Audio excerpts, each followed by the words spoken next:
Señoras y señores, bienvenidos, muy buenas noches. Gracias por acompañarnos. Esto es La Silla Roja, este espacio abierto al diálogo, a la crítica, al análisis, a la reflexión. Sean todos ustedes bienvenidos. El día de hoy recibimos en La Silla Roja a la doctora Yuridia Rodríguez Castro, una experta en temas de inteligencia y seguridad, doctora en Derecho Penal, autora de este libro que le presentamos ahora a usted, El terrorismo transnacional y del narcotráfico. La doctora Rodríguez es una investigadora académica que ha estudiado profundamente estos temas. El trabajo de su investigación doctoral está vertido justamente en este ejemplar que le presentamos a usted y que, bueno, ahora hablamos de esto, doctora, pero supongo que estará accesible en México y lo podremos encontrar en México. Así es. ¿Es correcto? Así es. En librerías. En la editorial Dijurus. Correcto. Ahí pueden .com, si me permiten, ahí pueden solicitarlo también. Vivimos, Enrique Quintana, buenas noches, ¿cómo estás? ¿Qué tal? Buenas noches, bienvenida, doctora. Al Víctor, contrario, Enrique, buenas Gracias. Buenas noches. Ya me iba yo a arrancar sin haber presentado noches, aquí Leonardo. a los comensales, pero mire usted, este debate de la Guardia Nacional que nos no es un debate nuevo.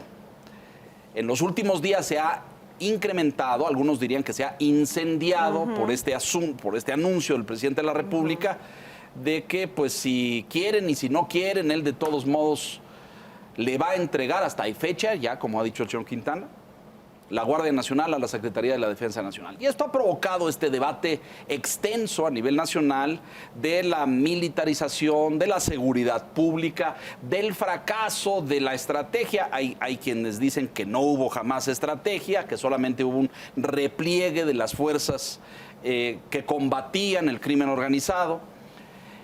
Yo quisiera, antes de, porque hay muchos elementos de juicio y de análisis y de debate en el escenario.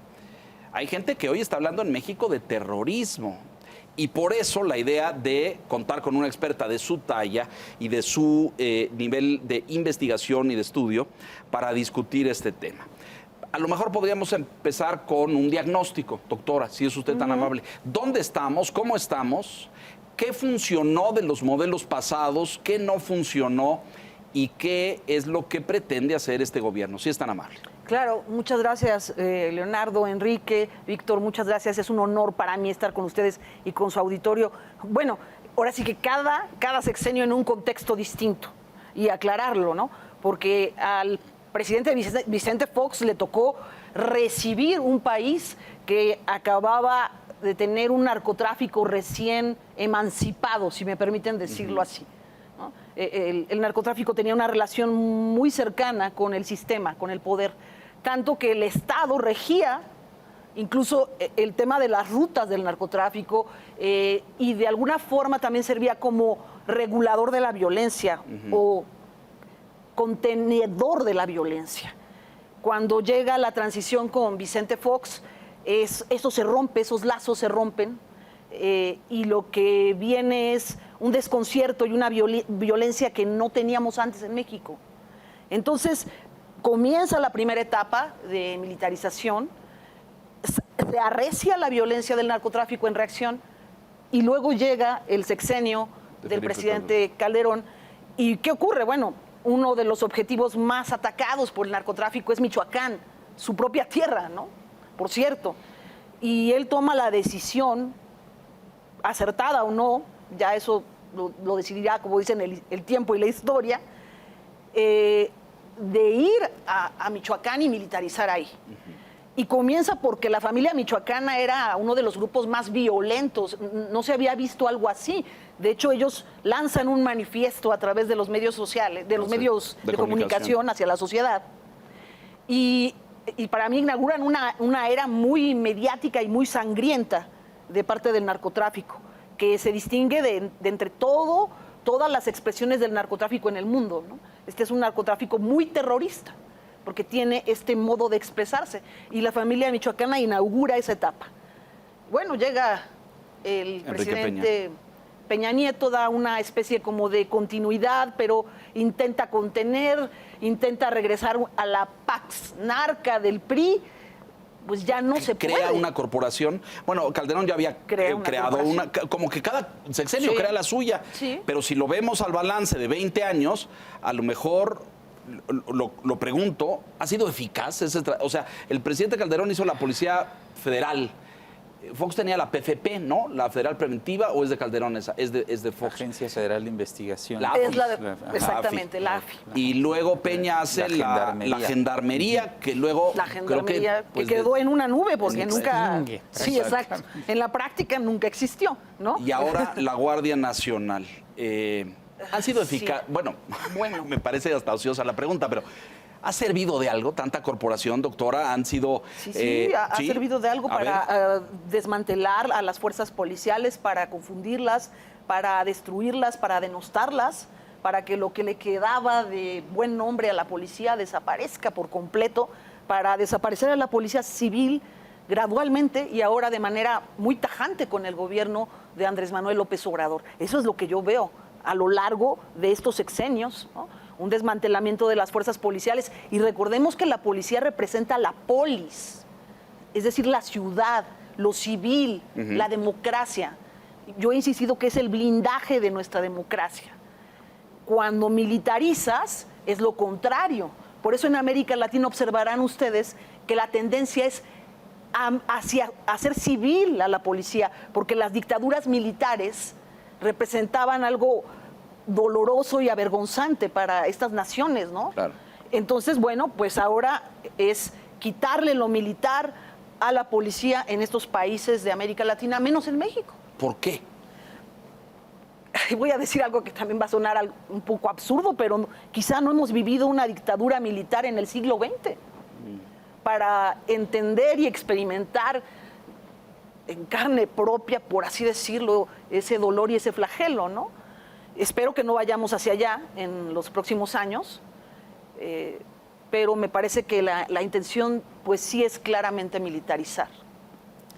En el caso de las organizaciones criminales, así como hay transformación del lado de las estructuras policíacas, este debilitamiento, disolución de las corporaciones civiles, el fortalecimiento de la presencia militar al paso de los sexenios, notoriamente en también del lado de los grupos criminales ahí teníamos antes 2 o 3 muy bien definidos.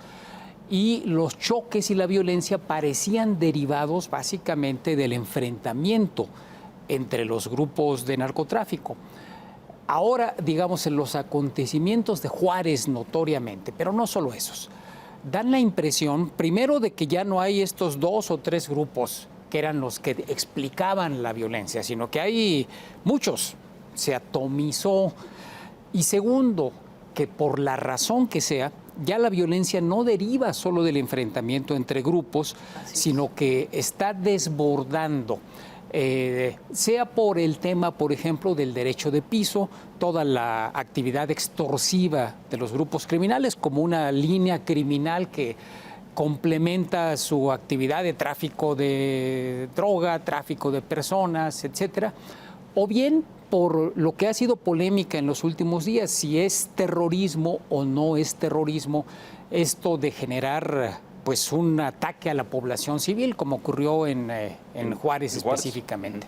¿Cómo apreciamos este cambio en los grupos criminales? Enrique, es muy completa. Las preguntas que me han hecho de verdad me parecen muy buenas. Ojalá podamos aclararle a la audiencia pues esto que está ocurriendo en México, ¿no?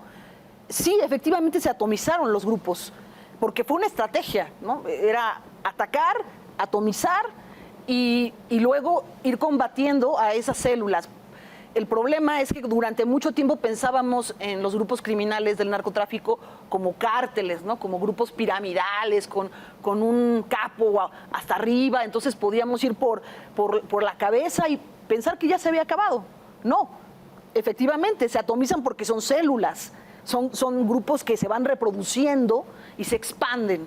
Eso es una parte. La otra es, hoy tenemos muchos de esos grupos trabajando para 2 grandes grupos. O sea, muchas pequeñas células que responden a dos grandes corporaciones, que Sí, son... Sinaloa, Cártel Jalisco Nueva Generación. Ahí, esas son. Todos los otros que a lo largo de estas décadas hemos conocido, por ejemplo, El aquellos, Golfo. los templarios, la familia michoacana, los Valencia, el Santa Rosa de Lima, estos otros que fueron muy célebres porque había exmilitares con el know-how. Los Zetas. Los Zetas, exacto. Todos esos al paso de los años se han ido degradando, doctora. Sí, o se rentan como, como si fuera una especie de trabajo externo, ¿no? A estos dos grupos dominantes. Ajá, que además yo coincido, ¿no? Se atomizan y luego terminan trabajando para dos patrones. Es un binomio, yo le llamo el binomio criminal de ahora, ¿no? En México es el Cártel Jalisco Nueva Generación y el de Sinaloa. Por cierto, el de Jalisco surge del de Sinaloa. Es una derivación, eso. Exacto. Ajá. Entonces, yo a veces hasta dudo que haya un verdadero enfrentamiento entre ellos, sino más bien una lucha por esas rutas que mencionas, Enrique. Y hoy más que nunca ya no es un enfrentamiento entre cuestiones de territorios o de plazas pequeñas, porque la droga ya no se cultiva en México. La heroína dejó de ser el producto central más demandado por Estados Unidos y Canadá. Ahora es el fentanilo. Entonces, el fentanilo, por ser tan agresivo, como requiere un precursor chino, ajá. y las rutas son las que se están peleando tanto, ¿no? Entonces, me parece que sí ha cambiado y ahorita está cambiando de nuevo. Este con más fentanilo, para entenderlo, porque lo oímos en las noticias todo el tiempo.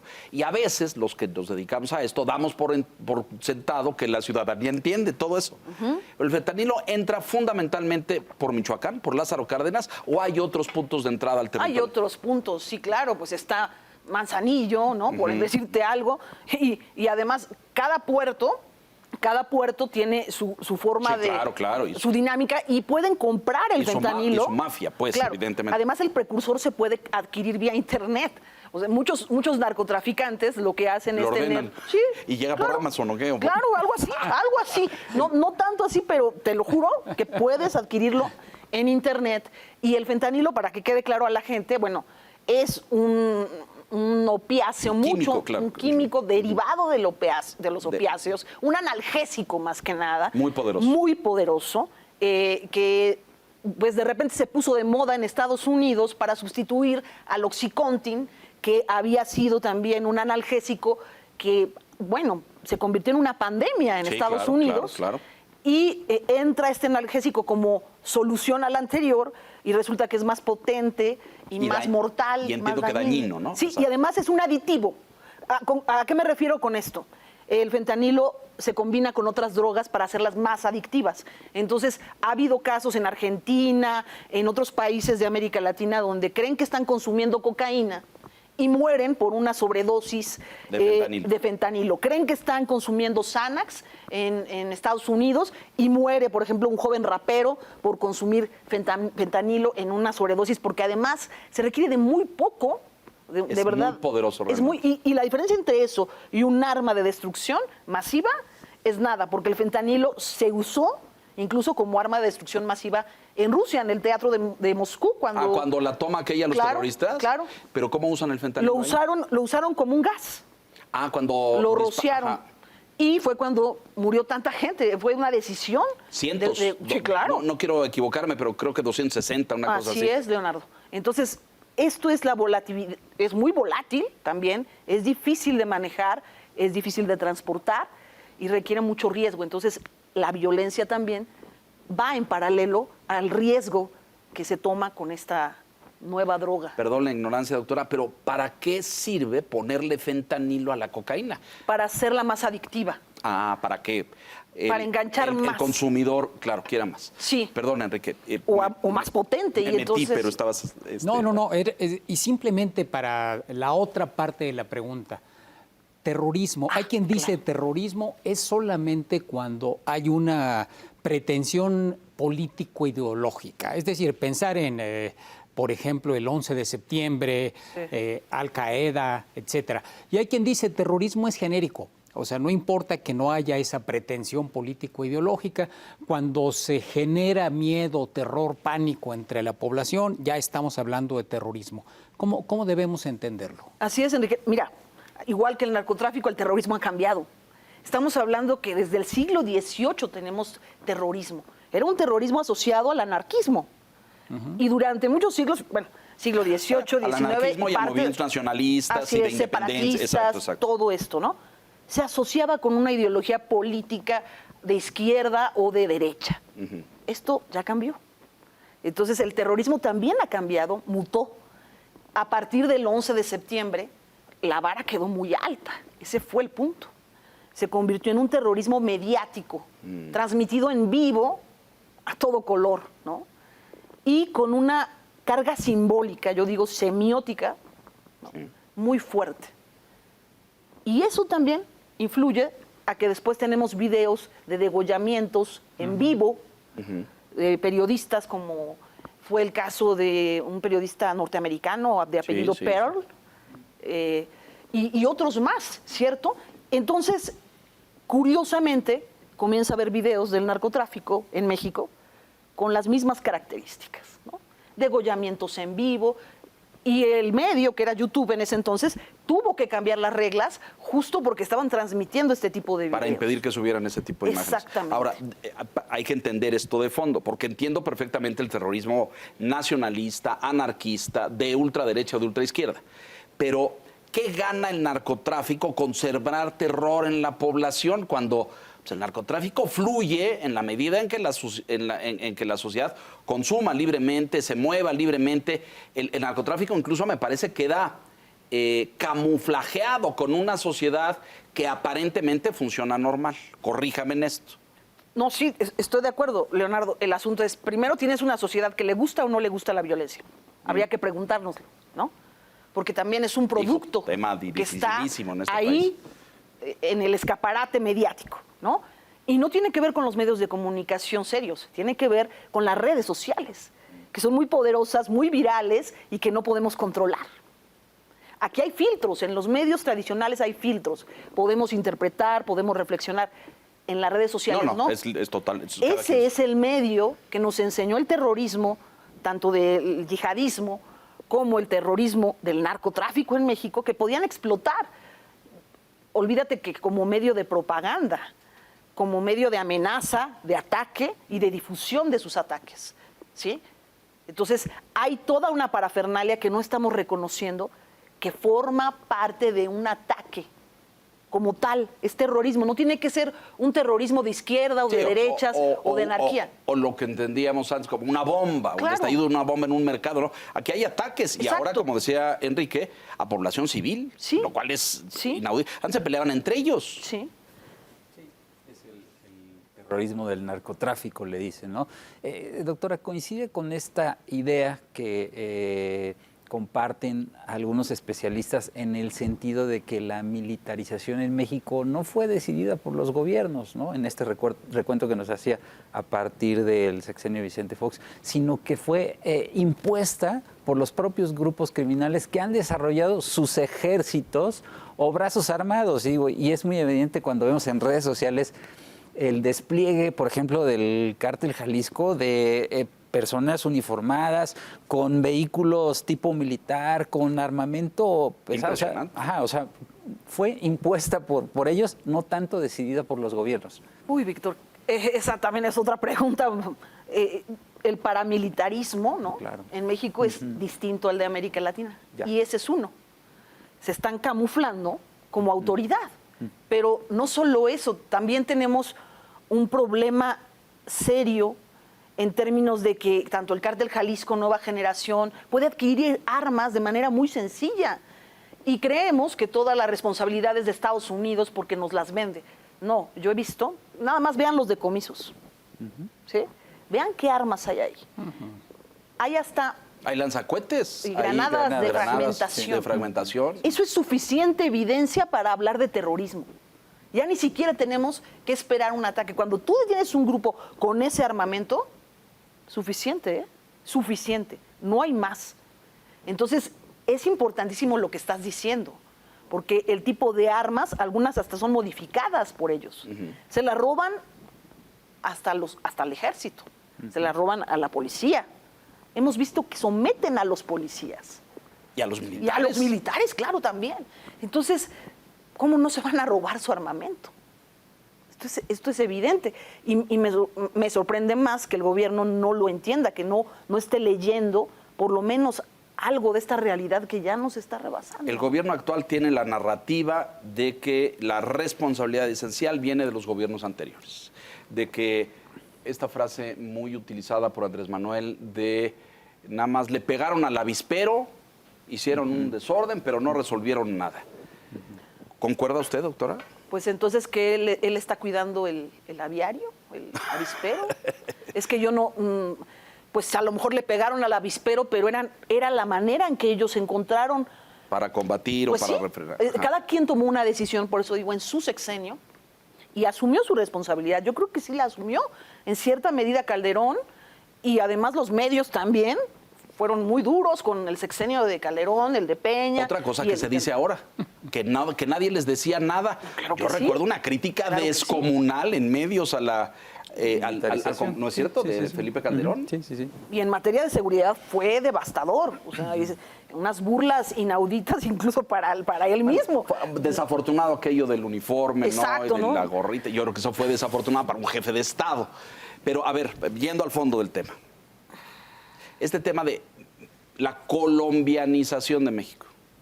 Estamos en una ruta, claro, allá hay, el contexto histórico y político es distinto, porque allá hubo guerrilla, Exacto. allá hubo un movimiento guerrillero rebelde, y estaba el gobierno, y esto es de 30 años o más. Sí.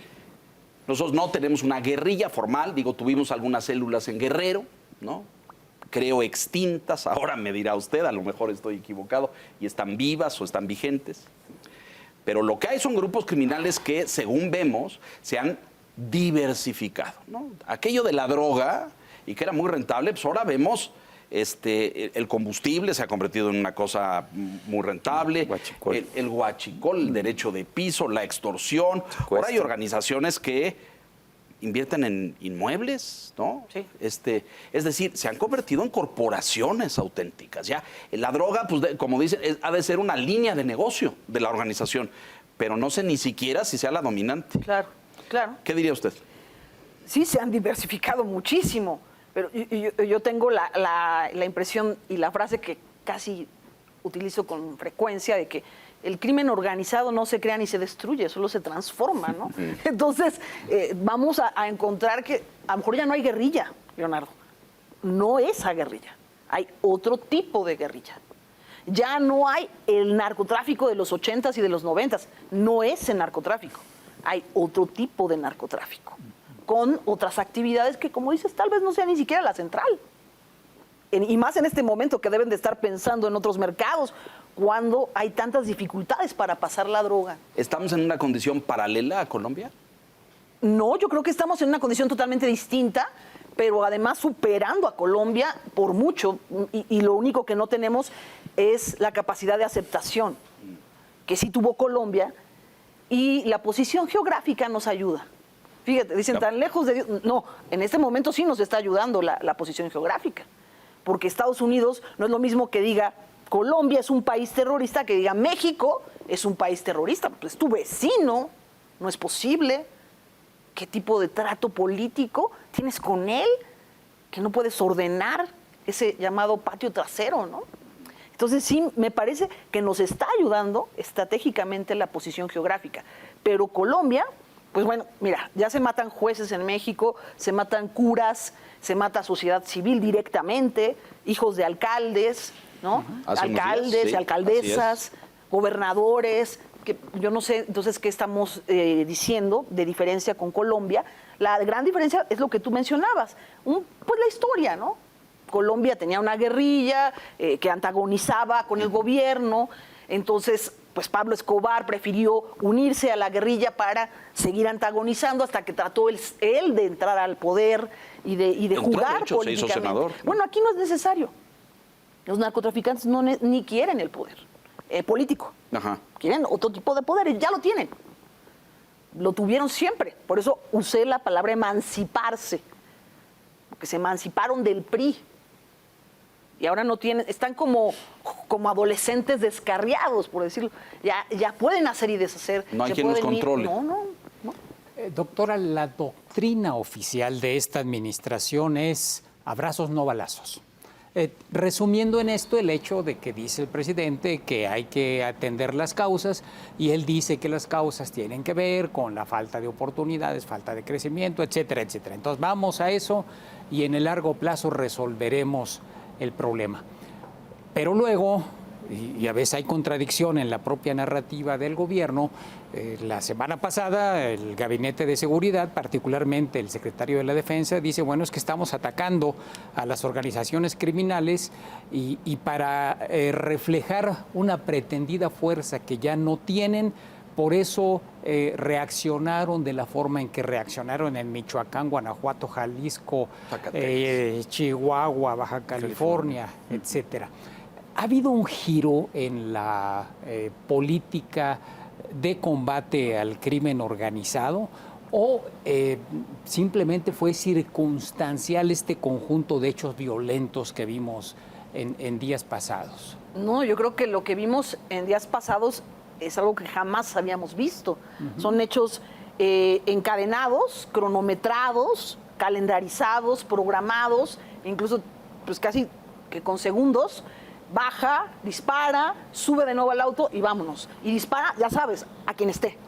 Entonces, eso sí no se había visto. Pero lo que también nos sorprendió, digo, no tanto, porque nos imaginábamos que la Guardia Nacional sí iba a reaccionar en la frontera. No así en Irapuato, ¿verdad? No así en Jalisco. ¿Por qué? Pues porque ahí están los intereses con Estados Unidos, ¿no? Y el compromiso con la Casa Blanca, ¿no? Que era un poco lo que decían tanto Víctor como tú, Leonardo, que es ese compromiso. Siempre hemos obedecido la agenda de Estados Unidos.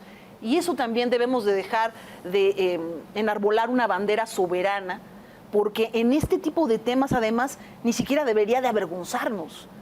Es obligación de los estados colaborar en materia de terrorismo y narcotráfico. Incluso hay listas donde el terrorismo y narcotráfico están juntas, como la lista del Departamento del Tesoro de los Estados Unidos. Así es, así ¿no? es. Entonces, automáticamente la ley dice, te investiga por una cosa y por la otra. Tiene sentido porque así fue el origen de la ley, ¿no? El caso de la ley Falcone. Entonces, bueno, esta es nuestra realidad. México está tocando ese fondo y creo que es muy obvio que la Guardia Nacional tiene que ser como más predilecta, por así decirlo, para los grupos criminales, porque no los está combatiendo realmente. Se repliega. Se repliega o solo cuida la frontera. Dice otra cosa, dice que los están combatiendo. Yo creo que es una ocurrencia del general secretario, pero decir que los combaten, ¿dónde? ¿No? Yo no veo que los Si no ve el video, vean el video, seguro lo vieron, pero con detenimiento, el video de los delincuentes del 29 de julio, que hacen estallar un explosivo contra los forenses. También ese es un ataque terrorista, son civiles. Irapuato. En Irapuato, justamente en la colonia comunal. Bueno, ahí el video de los delincuentes está rotulado imagen por imagen. Mi trabajo ha sido estudiar también el mensaje criminal, hacer una tipología de este mensaje. Bueno, entonces ahí se lee, en cada imagen dice, vamos contra ustedes, no tenemos nada en contra de los militares. Eso dice en la rotulación que hacen del video los delincuentes. ¿A quién se refiere? ¿Quiénes son ustedes? O sea, los forenses, vamos contra los forenses. Porque están, según ellos, están entrando a propiedad privada sin una orden de cateo, cuando pues ellos acudieron a una llamada que les dijeron que había restos humanos, que esta es otra modalidad muy mexicana, terriblemente mexicana, que son los desmembradores, y muy pronto espero que reconozcamos que esto existe, ¿sí? A mí me ha llegado material visual terrible, ¿sí?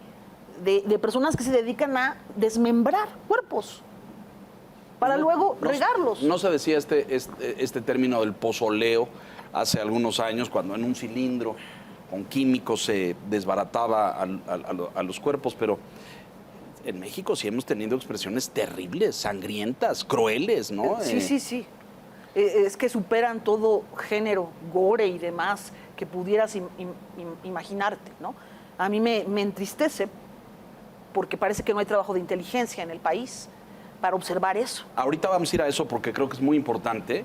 Yo sí observo, y estuvo este tema, la iniciativa Mérida, la colaboración con Estados Unidos, inteligencia. Muchos detenidos de alto nivel se decía que eran con el apoyo de la DEA y del Departamento de Estado y de Defensa de Estados Unidos, etcétera. Y hoy siento que todo eso se guardó en un archivero, doctor. Ahora me corregirá usted. Déjenos hacer una pausa. Estamos en la revisión de la Estrategia de Seguridad Nacional con la doctora Yuriria Rodríguez. Volvemos.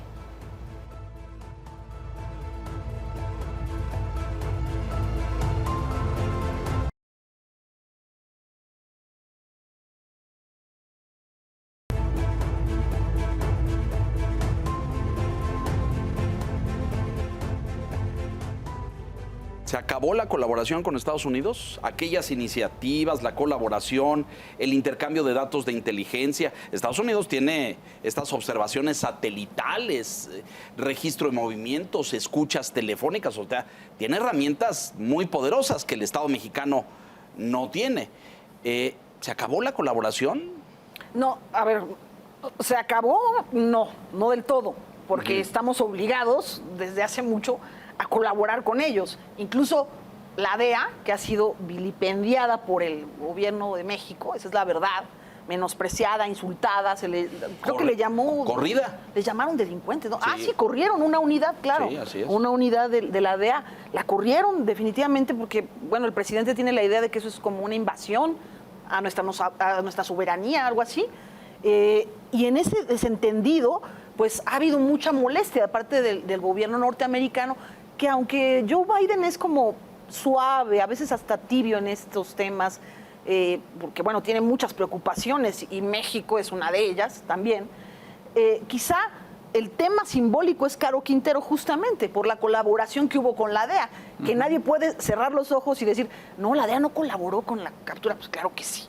Claro, los mismos de la DEA lo dijeron, ¿no? De inmediato salieron a evidenciar al gobierno mexicano de que siguen trabajando en territorio, ¿no? En el territorio nacional.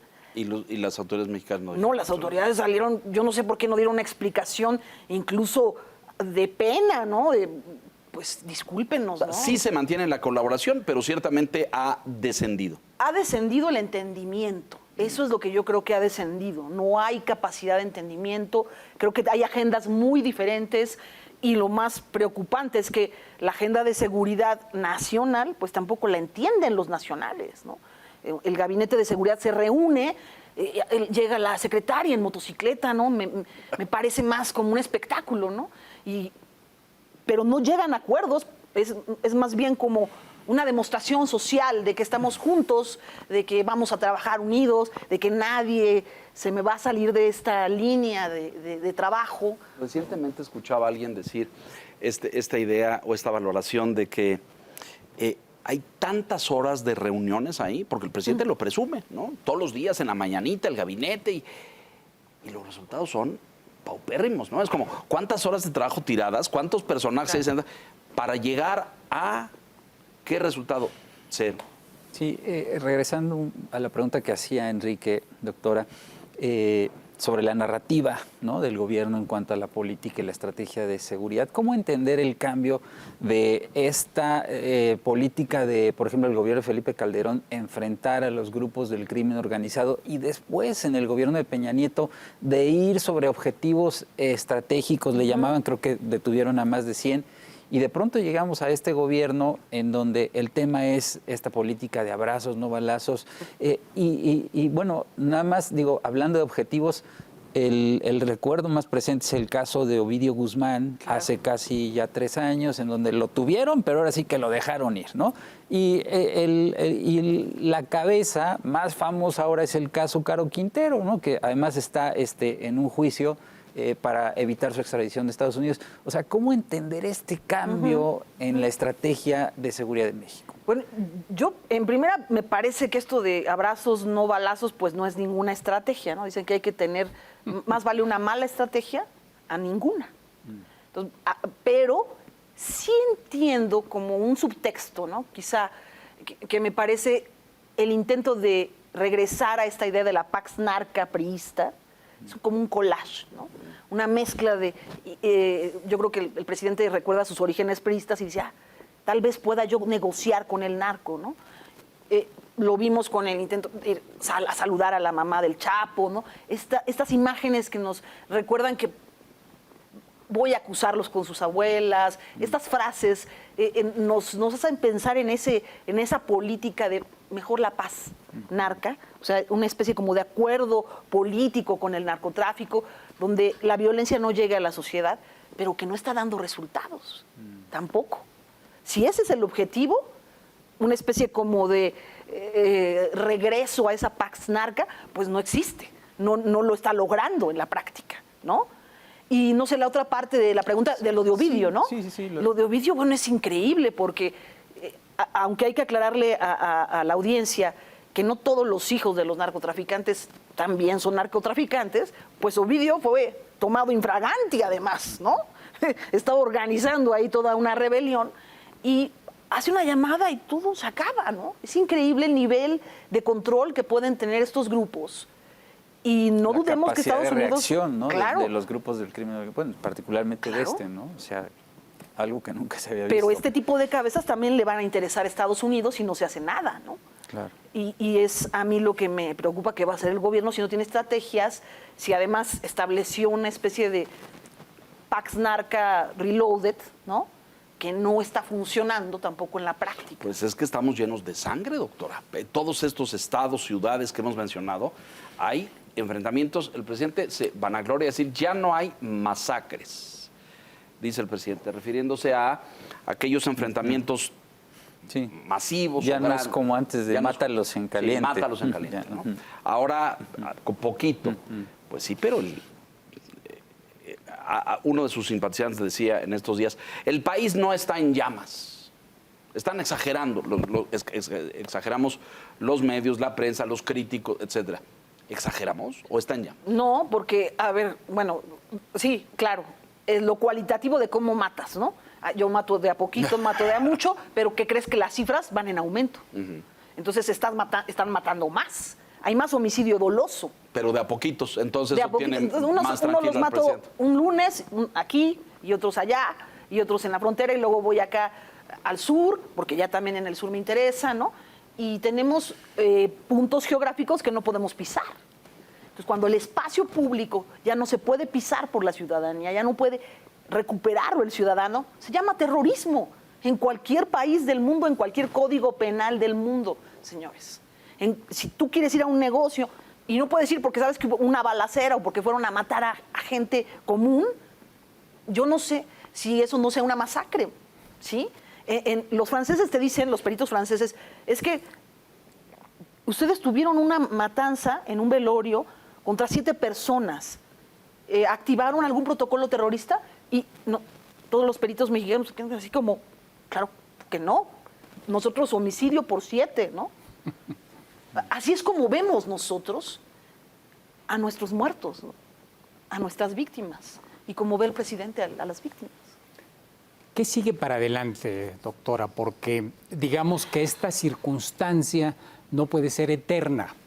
O se va a agravar, se va a descomponer más, o en algún momento, no sabemos cuál, si en esta administración, si en la siguiente administración, si por efecto de presiones internacionales, eventualmente tiene que haber un giro, un cambio en la política en materia de seguridad. Pero de acuerdo a los modelos que he estudiado en otros lugares, ¿qué es lo que pudiéramos esperar para los próximos años? También es bien interesante porque yo esperaría que Estados Unidos se pronuncie en torno a la militarización y sobre todo al tema de Sedena, de cómo Sedena va a absorber lo que queda de policía civil, lo que queda de esa Guardia Nacional, porque mira, nos tardamos sexenios en formar grupos, y cuando ya empiezan a profesionalizarse, yo he capacitado Guardia Nacional, he capacitado policías municipales, ¿sí?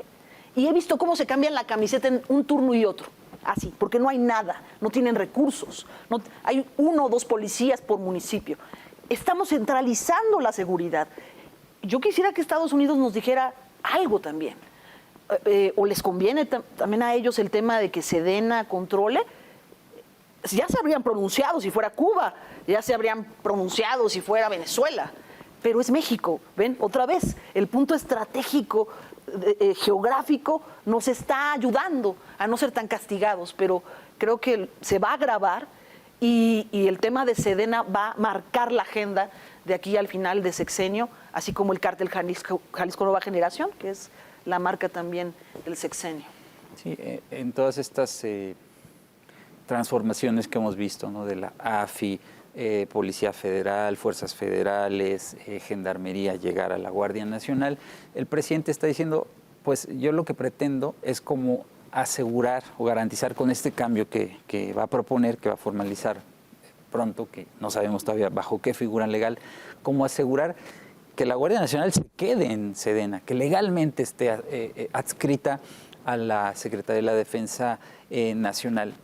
Pero ¿cuáles serían las razones de fondo de esta intención del presidente, a pesar del costo político que pueda tener, ¿no? Porque incluso en su partido hay voces discordantes, sí, ¿no? Claro.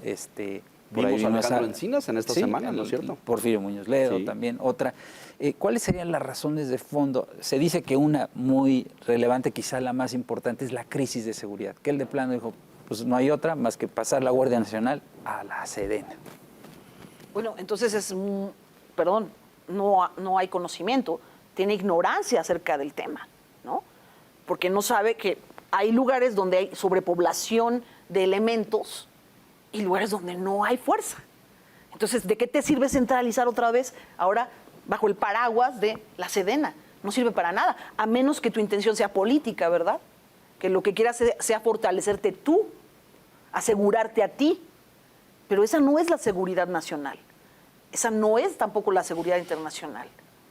Entonces, o es por ignorancia o es por una idea muy personalísima del presidente, y ojalá que me esté equivocando en ambos casos, ¿no? Pero yo no le veo otra explicación.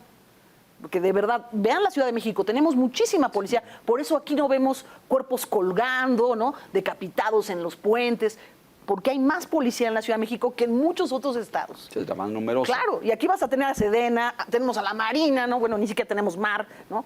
Vaya, es absurdo lo que estamos viviendo, ¿no? Y todavía ser redundantes en la centralización de una seguridad que necesita, igual que el crimen, atomizarse. Hablando de este paso a la Sedena de la Guardia Nacional, se ha dicho ya en numerosas ocasiones que mientras no se modifique la Constitución, va a ser violatorio de ella. Trátese de un decreto, trátese de una modificación a la ley orgánica de la administración pública, y el efecto que va a provocar de manera previsible es que cuando ocurra el cambio formal, va a suscitar controversias constitucionales y todo finalmente va a resolverse en la Corte. La Corte finalmente tiene ya rezagados temas que no ha resuelto en materia de militarización y con bueno, pues va a ser, digamos, la batalla, la madre de todas las batallas, la batalla por el paso de la Guardia Nacional a la Secretaría de la Defensa. ¿Qué podríamos esperar en el Poder Judicial, doctora? Yo espero que la Suprema Corte actúe en apego a la ley y en apego al derecho que tenemos los mexicanos de seguir siendo representados por elementos civiles, ¿sí? Porque nuestra policía, con todos sus defectos, con todo lo que tiene que mejorarse, representa, como dije, a la ciudadanía, a la polis. Y en el momento que perdamos eso, vamos a perder también nuestra identidad ciudadana y nuestra representatividad en materia de seguridad. Entonces, yo espero que no ganen tampoco las individualidades dentro de la Suprema Corte, que las hay, y las preferencias hacia ciertas corrientes políticas, sino que prevalezca la ley ante todo. Igual que le hemos recordado al presidente que el artículo 139 dice que es terrorismo, también le recordamos que la Suprema Corte es el poder máximo, y espero que no vaya también en contra de esa voluntad. Daría la impresión, cuando uno escucha al presidente reiteradamente, que él deposita una confianza inexplicable en que con el solo tránsito a la Sedena la cosa va a cambiar o va a mejorar, cuando todos sabemos que la Guardia Nacional está compuesta por militares, está comandada por militares y es militar de origen, aunque nos prometieron lo contrario. Es más, la ley que aprobaron por unanimidad en el Senado dice que es una corporación civil. Nos han tomado el pelo todo este tiempo porque ahí hay puro soldado y marín. Así es. ¿En qué cambia con que pase a Sedena? Lo discutíamos aquí y Enrique y yo decíamos, ¿será que los mandos militares tienen siempre este orgullo de la corporación, ¿no? Del el color y las estrellas pero hoy la ley les faculta para operar en una serie de condiciones, todo aquello, que ahorita vamos a tocar el caso del señor Cienfuegos, el general, todo aquello que molestaba al general Cienfuegos porque actuaban en materia de seguridad pública sin un amparo legal y que provocó enormes debates en la administración anterior, bueno, se resolvió con la ley de la Guardia Nacional. Y entonces, ¿por qué ahora ir en contra de eso y ponerla en manos de los... Me cuesta trabajo entender, ¿va a mejorar o van a tener mejores operativos? ¿Cuál es la condición que le hace pensar al presidente que va a estar mejor?